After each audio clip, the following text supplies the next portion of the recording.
We all know William Shakespeare, the most famous author of all time.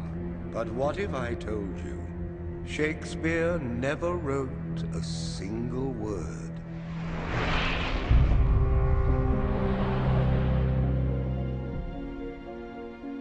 Yeah, Roland said very early on, there were two things about this. That he said, I would like to show London and create London like nobody has ever seen it before, like it really was.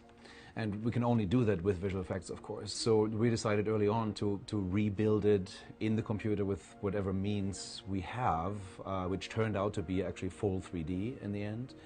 And build it very accurately to plans from that time before London burned in 1666. We tried, of course, to nail as much in the render, but it turned out that it was very difficult, since we had the entire city of London there, which were literally tens of thousands of buildings. And they were built with a system that we call the Ogle system, which is Lego backwards. And what we did is literally we built them in stages. We found out that pretty much we have about 3 different types of buildings in that time. One is the regular half-timbered houses, one is stone houses, but family houses, and the other building is literally a one-off, where these are the palaces, the big churches, and so on. So what we did for all the stone houses and the half-timbered houses is we built one story of it and did 10 different versions. So you have 7 different roofs, you have 5 different walls, you can interchange them. And we did a second story, same thing, 10 different versions. So now you got 10 times 10 houses already, so that gives you 100 different versions basically. Then we had about 10 different roofs. We had thatched roofs and different kind of tiles. 1 door here and 2 windows, or no door and 1 window, and so on. So it was all very easy to mix up.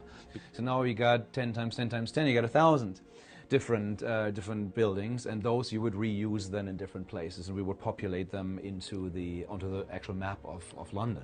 3 major locations that we needed. One was close to the theatre, one was the London Bridge that bridges the 2 sides of the city, Bankside with the actual city of London, and then you have part of the city of London where some of our protagonists are waiting for the crowd.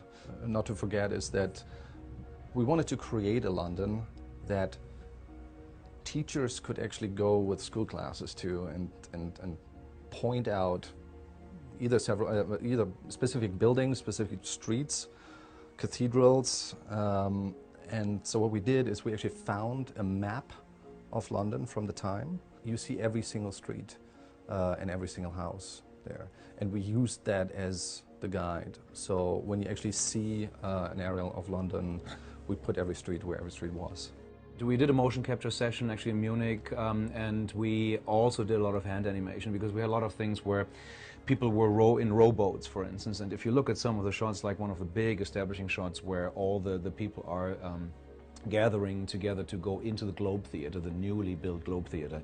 People are rowing over the Thames. There's dozens of little rowboats, and each rowboat has 8 to 9 people actually rowing in it, and we pay a lot of attention to all those little details. And some of it, like the people walking and standing there, were massive.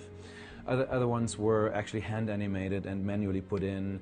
And we had little people actually on the rigging of the ships climbing up there and working on it. So if you look at that shot, it has an enormous amount of detail. We even have... Somos R7. Recuerda suscribirte a nuestro canal y activa la campanita para recibir las notificaciones de los estrenos del cine y la televisión.